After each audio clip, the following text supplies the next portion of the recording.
पाकिस्तान के लिए world cup का इख्तिताम हो गया, क्योंकि टीम मुसलसल 5 शिकस्तों के बाद टूर्नामेंट से बाहर हो गई और इस वक्त ग्रुप्स की शक्ल में खिलाड़ी भारत से दुबई और दुबई से पाकिस्तान पहुंचेंगे। पहला ग्रुप आज सुबह निकला, 11 खिलाड़ियों पर मुश्तमिल था।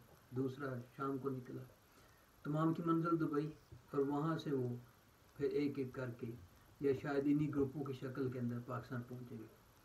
लेकिन पाकिस्तान टीम को फॉलो करने वाले बहुत से लोग ये बात मुसलसल सोच रहे हैं कि आखिर इस टीम के साथ हुआ क्या। मसलन अगर हम शादाब खान की बात करें तो दुनिया एक सवाल उठाती हुई दिखाई देती है कि what happened to Shadab Khan. Shadab Khan who was performing so well in T20 matches, aggressive, passionate kind of player, but suddenly what happened to him कि बाकी तमाम दुनिया के जो स्पिन बॉलर्स वहाँ पर पहुँचे, उनकी शानदार परफॉर्मेंस, महाराज साउथ अफ्रीकन स्पिनर, इतनी शायद ही उसने अपने पूरे करियर में कभी अच्छी बॉलिंग की हो जितनी वो इंडिया के पिचेस के ऊपर कर रहा है। इसी तरह तबरेज़ शमसी, उसकी भी यही पोजीशन, लेकिन इतनी आला बॉलिंग के देखने वाला हैरान रह जाता है। गुज़िश्ता रोज़ इंग्लैंड के दोनों बॉलर्स ने, मोइन अली और आदिल रशीद ने जिस तरह बॉलिंग की, वो भी नाकाबिले फरामोश थी कि पाकिस्तानी बल्लेबाजों को, बैटर्स को नचा कर रख दिया। इसी तरह इंडियन स्पिनर्स, कुलदीप यादव बहुत आला बॉलिंग कर रहा है, उनके तो खैर पेस बैटरी भी, वो भी बहुत अच्छी बॉलिंग कर रहे हैं। इसी तरह बाकी टीमों की मिसालें ले लें, हत्ता कि नीदरलैंड्स के स्पिन बॉलर्स, उन्होंने बड़ी आला बॉलिंग की। अगर नाकाम रहे अच्छी बॉलिंग करने में तो वो पाकिस्तानी स्पिन बॉलर्स रहे। शादाब खान जो बल्ले से भी अच्छा खासा परफॉर्म करते थे और उसके साथ साथ अपनी बॉलिंग जो थी उसमें भी वो इस लेवल के बॉलर नहीं थे जो इस टूर्नामेंट के अंदर, इतने बड़े मेगा इवेंट के अंदर वो साबित हुए। ये सवाल तमाम लोग उठा रहे हैं और साथ ही साथ बहुत सारी चीज़ें और भी उठाई जा रही हैं, और वो क्या है कि क्या पाकिस्तानी टीम अपने आप को वनडे फॉर्मेट में फिट नहीं कर सकी, क्योंकि यही टीम T20 के अंदर शानदार परफॉर्मेंस देती रही। क्या ये तमाम खिलाड़ी T20 के फॉर्मेट को नहीं भूल पाए और वनडे के फॉर्मेट को फॉलो नहीं कर सके? क्या हमारे सेलेक्टर्स ने गलतियां की कि उन्हें वनडे फॉर्मेट के लिए बेहतरीन चॉइस करने में नाकाम रहे और हम मेगा इवेंट में जो है वो बड़े आराम से शिकस्त पर शिकस्त खाते रहे, और हर शिकस्त के बाद बाबर आजम ये कहते हुए सुनाई दिए कि अगले मैच में हम उम्दा परफॉर्मेंस का मुजाहरा करेंगे। क्योंकि इंडिया के विकेटें डेड विकेटें हैं, ख़ास तौर पे बॉलर के लिए तो ये कब्रिस्तान है, बॉलर के लिए तो यहाँ पर कुछ भी नहीं है। और अगर कोई बल्लेबाज, कोई बैटर यहाँ पे परफॉर्मेंस नहीं कर सकता, यहाँ पे अच्छी परफॉर्म नहीं दे सकता, तो इसका मतलब है वो दुनिया में कहीं भी परफॉर्मेंस नहीं दे पाएगा, कुछ नहीं कर सकेगा। ये सारे पहलू अपनी जगह पर, लेकिन इसके साथ साथ हमें ये चीज़ सोचने पर मजबूर हैं तमाम पाकिस्तानी टीम को फॉलो करने वाले लोग, जो इसके बारे में प्रेडिक्शन कर रहे थे कि ये टीम सेमीफाइनल में पहुंचेगी और हो सकता है इंडिया के साथ इसका मुकाबला हो। और अगर हमने साउथ अफ्रीका, ऑस्ट्रेलिया और इसी तरह अफगानिस्तान से जीता हुआ मैच ना हारते तो यकीनन अब हम सेमीफाइनल में इंडिया के साथ टकराने के लिए तैयार होते। बड़ा दिलचस्प मैच होता, लेकिन हुआ क्या, हम तो सेमीफाइनल से पहले आउट हो गए और किसी को इसके ऊपर कोई ख़ास शर्मिंदगी भी नहीं है। प्लेयर्स अपनी अयाशियों में पूरी तरह मगन दिखाई दिए, कोई शॉपिंग कर रहा, कोई किसी तरह से वक्त गुजार रहा, मतलब उन्हें किसी तरह से भी किसी तरह की कोई परेशानी का सामना नहीं था कि पूरी कौम हमारी तरफ देख रही थी। तो हमने ये क्या किया, ये कैसी परफॉर्मेंस थी, एक मैच में नाकाम होते, दूसरी में नाकाम होते, तीसरी में नाकाम होते, हम एक के बाद एक पाकिस्तान कभी भी वर्ल्ड कप के अंदर इतनी बार इतनी शिकस्त नहीं खाई 5 मैचेस के अंदर जितनी इस वर्ल्ड कप के अंदर हमने बर्दाश्त की। हत्ता कि सुनील गावस्कर ने भी ये कहने पर मजबूर हो गया कि पाकिस्तानी सेलेक्टर्स ने ये सबसे बड़ी गलती की, उन्हें अंदाज़ा ही नहीं हुआ कि वनडे टीम और T20 टीम के अंदर क्या फ़र्क होता है।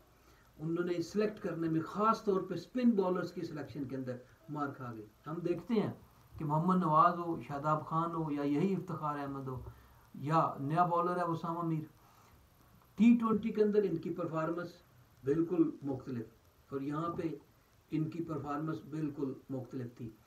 इसका मतलब यह है कि हमने बेसिक गलती जो की वो टीम सिलेक्शन में की, उन खिलाड़ियों को ज़्यादा मौका दिया, उन खिलाड़ियों को टीम में लेकर आए जिन्होंने ना तो डोमेस्टिक सतह पे इतने वनडे खेले थे कि उन्हें कोई ऐसा तजर्बा हो कि वो इस तरह की सूरत हाल का मुकाबला कर सकें, और ना ही उन्होंने इंटरनेशनल लेवल पर इस तरह से कोई बड़ी मैच खेले थे। हम एनालिसिस करके देख सकते हैं शादाब खान ने टोटल कितने वनडे खेले, इसी तरह इफ्तिखार अहमद ने, इसी तरह उसामा मीर ने और मोहम्मद नवाज़ ने, इन्होंने कितने T20 खेले। अब इवन हमारे बैटर्स, आप उनको देखें कि सऊद शकील टेस्ट से में अच्छी परफॉर्मेंस दी, हमने उन्हें वनडे में लिया। हुआ क्या, वो हर मैच के अंदर एडजस्ट हुए, एडजस्ट होने के बाद जब खेलने का मौका आया वो विकेट देकर घर चले गए। वहाँ पे जब खिलाड़ी को बॉल नहीं बल्कि फुटबॉल दिखाई देता है, वो बड़े आराम से अजीबोगरीब अंदाज से आउट हो जाते हैं, और कभी कैच आउट तो कभी विकेट आउट होके वापस चले जाते हैं। इसी तरह दूसरे बैटर्स भी करते रहे। तो हम वनडे के लिए एक टीम, वनडे फॉर्मेट खेलने वाले खिलाड़ियों का इंतखाब क्यों ना कर सके? कि हमने ऐसा कुछ जानबूझकर किया ताकि मेगा इवेंट खराब हो सके? इन सवालों का जवाब कौन देगा? इसी तरह हमने उन बॉलर्स का इंतखाब नहीं किया पेस बैटरी के अंदर भी। ये हारिस रऊफ, शहनशाह अफरीदी या मोहम्मद वसीम जूनियर यकीनन बड़ी अच्छी परफॉर्मेंस देते आए पिछले 2-2.5 साल के अंदर, लेकिन वो वनडे में परफॉर्मेंस नहीं थी। वो परफॉर्मेंस थी सारी की सारी किसके अंदर? T20 के अंदर। अभी भी इनको T20 खिला दें तो शायद इनकी परफॉर्मेंस मुख्तलिफ हो। अभी फिल वक्त तो दबाव का शिकार हैं, ज़ाहिरी तौर पे दिखाई नहीं देते, उनके चेहरों से बिल्कुल भी ऐसा कोई तासर नहीं मिलता कि वो किसी तरह से कोई परेशानी का शिकार है। लेकिन इसके बावजूद इनको अगर T20 मौका दिया जाए तो इनकी परफॉर्मेंस कतन कुछ और होगी। दुनिया के अंदर हर टीम इस वक्त अपनी 3-3 टीमें अलग अलग रखती है, तीनों के अलग अलग कप्तान हैं और वो अपने अपने फ़राइज़ सरंजाम दे रहे हैं। तो हम इस फॉर्मेट को क्यों फॉलो नहीं करते? हमें वनडे, T20 और टेस्ट में आखिर फ़र्क दिखाई क्यों नहीं देता? और ख़ास तौर पे जब क्रिकेट की दुनिया का सबसे बड़ा इवेंट होने जा रहा था और हम उसमें हिस्सा लेने के लिए जा रहे थे, आगे बढ़ रहे थे, तो हमने उसको समझा क्यों नहीं? हमने ये हरकत क्यों की? फिर इसी तरह हमारे पास कोई रोटेशन पॉलिसी नहीं है। हम देखें साउथ अफ्रीका, उन्होंने भी 9 मैच खेले, हर मैच के अंदर नया फास्ट बॉलर, हर मैच के अंदर नया बैटर आजमाए, और वो ऐसी रोटेशन की पॉलिसी रखते हैं। हमारे यहाँ जो एक दफ़ा प्लेयर खेल रहा है वो इस डर से बाहर बैठने के लिए तैयार नहीं होता कि कहीं दूसरे की जगह पक्की ना हो जाए। लेकिन हम दूसरी टीमें देखते हैं, ऑस्ट्रेलिया देखते हैं, इंडिया को देखते हैं, इसी तरह दूसरी टीमों को ऑब्जर्व करते हैं, तो उनके यहाँ रोटेशन की पॉलिसी पाई जाती है। वो अपने ख़ास तौर पे फास्ट बॉलर को इंजरी से बचाते हैं, देखते हैं कि ये किस हद तक बॉल कर सकता है, कितनी कैपेसिटी है, उसी तरह उसको यूटिलाइज करते हैं। उन्हें बेंच पर बैठे हुए बॉलर की भी उतनी ही अहमियत है, वो उतनी ही उसकी कैपेसिटी को जानते हैं जितनी वो उस वक्त ग्राउंड के अंदर मौजूद बॉलर की है। तो हम ये पॉलिसी अपनाने में भी नाकाम रहे। ये वो चंद एक वजूहात हैं जो हमारी इस बड़े टूर्नामेंट के अंदर नाकामी की वजूहात बनी। इसी तरह कुछ और बहुत सारी अफवाहें जो उड़ रही हैं, जिनका जवाब शायद इंज़माम अल हक साहब से कुछ तलब भी किया गया और आगे भी शायद वो इशू चले, या फिर 2-4 प्लेयर्स को इधर उधर करके कौम को मुतमईन करने की कोशिश की जाएगी और इस तरह से मामला निपटाने की कोशिश की जाएगी और मामला एक साइड पे लग जाएगा। चंद दिनों बाद तू कौन और मैं कौन, वर्ल्ड कप अपने इख्तिताम को पहुंच जाएगा और ये कौम अपने कामों के अंदर लगी रहेगी, लेकिन इसके साथ ये खिलवाड़ जारी रहेगा। हमें पूरी तरह से एनालिसिस करने की ज़रूरत है, देखना चाहिए कौन सा प्लेयर किस कैपेसिटी का है, किस फॉर्मेट के अंदर वो खेल सकता है, किस फॉर्मेट में वो नाकाम है। इवन हमारा बहुत अच्छे बैटर हैं बाबर आजम, वो भी परफॉर्म करने में नाकाम रहे, लेकिन अभी आज इन्हें T20 का फॉर्मेट दे दें तो शायद इनकी परफॉर्मेंस कुछ और हो। तो हमें बहुत कुछ देखना पड़ेगा कि टेस्ट में अच्छी परफॉर्मेंस दी, साउथ स्कीम को हमने उठा के वनडे का हिस्सा बना दिया और उठते साथ ही जाकर उसको मेगा इवेंट खिला रहे हैं। हमने दूसरे लड़कों को कंसिडर ही नहीं किया।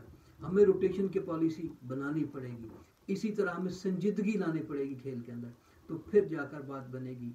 सबसे बड़ा सवाल जो हमारे दिमाग में उठता है और हर बंदा सोच रहा है कि शादाब खान को क्या हुआ, हारिस रऊफ को क्या हुआ।